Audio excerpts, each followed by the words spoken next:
प्रिय विद्यार्थियों, आज हम एमए फाइनल पॉलिटिकल साइंस के optional paper Gandhian political thought के तहत गांधी जी की सत्य की अवधारणा को समझने का प्रयास करेंगे। गांधी जी के दर्शन की बात करें तो सत्य और अहिंसा उनके दर्शन के केंद्र बिंदु हैं। पूरा दर्शन उनका सत्य और अहिंसा के चारों ओर घूम रहा है। अतः इस विषय को समझना विद्यार्थियों के लिए आवश्यक है। आइए सबसे पहले गांधी जी के अनुसार सत्य से क्या आशय है उसको समझते हैं। सत्य गांधी जी के दर्शन का केंद्रीय तत्व है। गांधी जी ने सत्य को सबसे बड़ा धर्म माना है।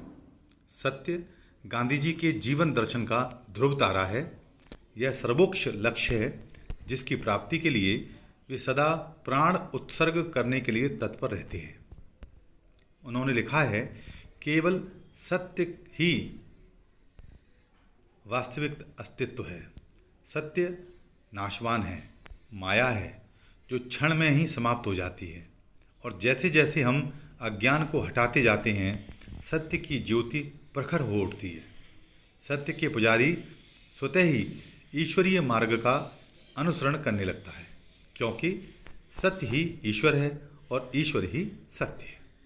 गांधी जी ने सत्य को एक नैतिक अवधारणा के रूप में स्वीकार किया है, न कि व्यक्तिगत या धार्मिक सिद्धांत के रूप में। यही कारण है कि उन्होंने सत्य ही ईश्वर कहा है। उनका सत्य का ज्ञान है जो व्यक्ति को कर्म की ओर प्रवृत्त करता है।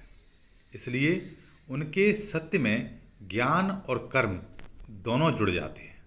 संक्षेप में, गांधी जी का सत्य केवल असत्य ना बोलना या केवल सत्य बोलना ही नहीं है, बल्कि कथनी और करनी में पूर्ण सामंजस्य की स्थिति है। सत्यपरायण व्यक्ति मन वचन कर्म, मनसा वाचा कर्मणा, इन तीनों से सत्य के प्रति समर्पित रहेगा। मन की पवित्रता, आचरण की शुद्धता और वाणी की निर्मलता व्यक्ति के सत्यपरायण आचरण के तीन स्पष्ट मापदंड हैं। सत्यपरायण या सत्य के प्रति निष्ठावान व्यक्ति विनम्रता से यह भी सदैव स्वीकार करेगा कि किसी स्थिति विशेष में उसके दृष्टिकोण में अपूर्णता की संभावना हो सकती है। वह अपनी गलती से या अपनी गलती को स्वीकार करने के लिए सदैव साहसपूर्ण तैयार रहेगा। गांधी जी के संपूर्ण जीवन और चिंतन का आधार सत्य व अहिंसा के महान मूल्य हैं। गांधी जी की सत्य के प्रति असीम आस्था थी। यही कारण है कि उन्होंने अपनी आत्मकथा का नाम सत्य के साथ मेरे प्रयोग रखा, माई एक्सपेरिमेंट विद ट्रुथ। अब हम गांधी जी के सत्य के दो स्वरूप हैं उनको समझने का प्रयास करते हैं। गांधी जी ने सत्य के दो रूप माने हैं, सापेक्ष सत्य और निरपेक्ष सत्य। सापेक्ष सत्य के बारे में उनका कहना है कि किसी भी समय और परिस्थितियों के विशेष में आत्मा की आवाज़ या अंतरात्मा की पुकार को सापेक्ष सत्य है कहती है। अर्थात वो ये कहते हैं किसी समय विशेष में आपकी आत्मा की जो आवाज़ है, अंतरात्मा की जो भाव है, वही सापेक्ष सत्य है। हमें अपनी अंतरात्मा की आवाज़ को सुनकर निर्मल हृदय से उस सच्चे और नैतिक मार्ग पर चलना चाहिए जिसके लिए हमारा अंतःकरण, हमारी आत्मा हमें प्रेरणा देती है। आत्मा ही परमात्मा है। प्रत्येक व्यक्ति के हृदय में परमात्मा का पवित्र अंश विद्यमान है, इसलिए मनुष्य देवत्व का अंश है। गांधी जी प्रत्येक व्यक्ति के देवत्व के अंश को उभारना चाहते थे। सभी मनुष्य एक ही परमात्मा की संतान हैं। अतः प्रेम और भाईचारा ही हमारे संबंधों का आधार हो सकता है। सापेक्ष सत्य संपूर्ण सत्य नहीं होता है। वह सत्य का केवल एक पक्ष होता है। यह समय और परिस्थितियों के अनुसार बदलता रहता है। स्वयं महात्मा गांधी ने भी कहा है कि सत्य निरंतर परिवर्तनशील है। जिस बात या कार्य को आज मैं सत्य मान रहा हूँ, ज़रूरी नहीं है कि कल भी उसे सत्य स्वीकार करूँ।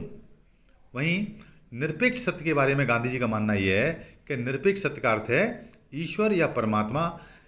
गांधी जी कहते हैं कि सत्य ही ईश्वर है तथा ईश्वर ही सत्य है। यहाँ सत्य से उनका आशय उस निरपेक्ष सत्य से है जो सर्वव्यापी, सर्वकालिक, अजन्मा, अजर और अमर है। निरपेक्ष सत्य से उनका आशय परम ब्रह्म परमात्मा सच्चिदानंद से है, जिसकी संपूर्ण ब्रह्मांड में सत्ता है। एक वही तो पूर्ण सत्य है। यही शाश्वत, नित्य और सर्वशक्तिमान है। संपूर्ण विश्व सत्य की ही सत्ता पर निर्भर है। सत्य की खोज करना ही आत्मा का स्वभाव है। महात्मा गांधी ने सत्य का बहुत ही व्यापक अर्थों में प्रयोग किया है।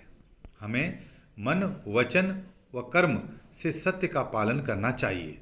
सत्य बोलना ही पर्याप्त नहीं है, वरन अपने संपूर्ण जीवन में हमें सत्य का पूर्णतः पालन भी करना चाहिए। सत्य का अर्थ यह नहीं है कि हम किसी को कटु सत्य के द्वारा दुख या कष्ट पहुंचाएं। अतः हमें प्रिय सत्य ही बोलना चाहिए। विशेष बात क्या है? हमें प्रिय सत्य ही बोलना चाहिए। सत्य के साथ प्रेम, करुणा व मधुरता का व्यवहार होना चाहिए। हमारे जीवन का प्रत्येक पक्ष सत्य पर आधारित होना चाहिए। सत्य ही हमारा आदर्श, ध्येय व धर्म होना चाहिए। गांधी जी ने ईश्वर को भी सत्य, प्रेम और अंतःकरण या आत्मा कहकर पुकारा है। गांधी जी के अनुसार राजनीति का उद्देश्य भी सत्य की साधना और सत्य की खोज करना है। मन, वचन व कर्म द्वारा सत्य का आचरण ही पूर्ण सत्य की प्राप्ति का एकमात्र मार्ग है। अब निष्कर्ष में हम कह सकते हैं कि इस प्रकार गांधी जी की सत्य संबंधी धारणा में केवल सत्य बोलना ही पर्याप्त नहीं है, अपितु इसके साथ सत्य विचार और सत्य कर्म भी परम आवश्यक हैं। उनके अनुसार सत्य का दायरा असीमित है। उसके क्षेत्र में जीवन के सभी कार्यकलाप सम्मिलित हैं और राजनीति भी से पृथक नहीं है। गांधी जी का विचार है कि इस सत्य के मार्ग का अनुसरण या उसकी खोज केवल व्यक्तिगत सीमा में रहकर संभव नहीं है। उसका अनुसरण सबकी सेवा करते हुए ही संभव है। जीवन के सभी क्षेत्रों में सत्य का अनुसरण एक नए सुधार का एक अथक प्रयास है। इसके लिए एक सत्यव्रती को अपना सब कुछ न्यौछावर करना पड़ता है।